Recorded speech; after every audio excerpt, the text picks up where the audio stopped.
Boeing Co's best-selling plane has under a cloud.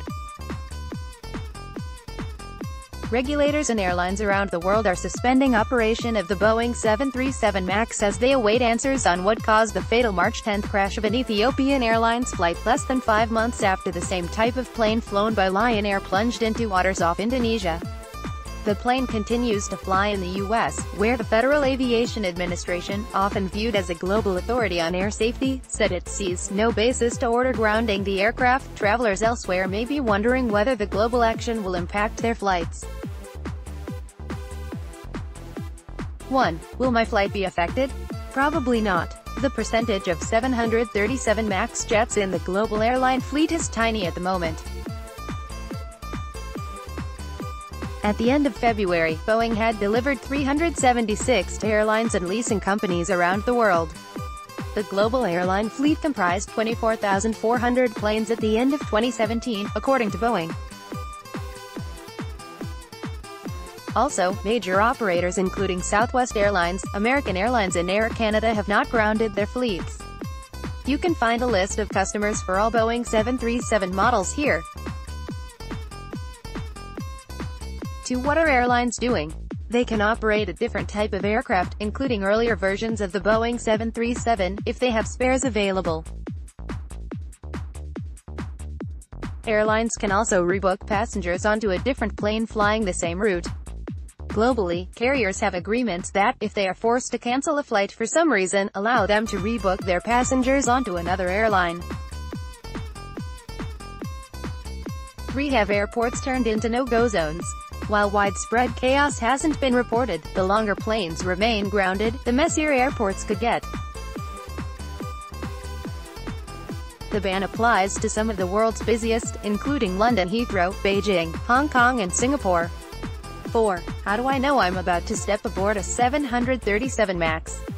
Check your ticket. You should be able to tell from the booking details. If you are making a booking online, many sites indicate the plane model.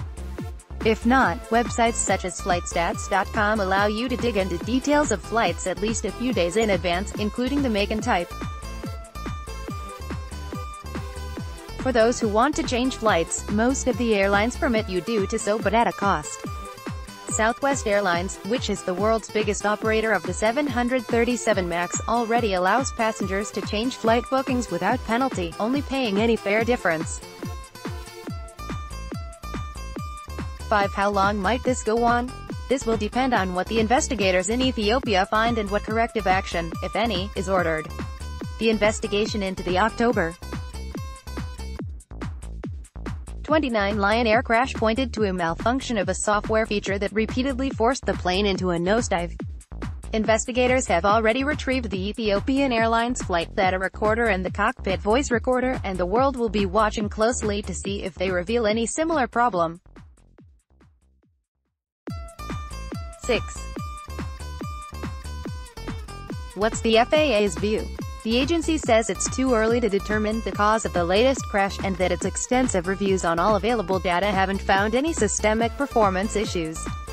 But the U.S. and Boeing are under increasing pressure as more global airlines and aviation authorities take action. The FAA and the U.S.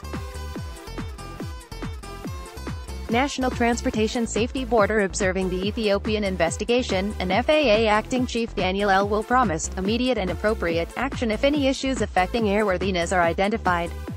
7. When might the flight bans be lifted? Aviation authorities are looking for any information that may be available to ensure these aircraft are safe to fly. With the black box having been found, some information could be available as soon as investigators analyze the events that led to the accident. They would also want assurances from Boeing and the U.S. authorities on what measures would be taken, if needed, to make the aircraft safe to fly.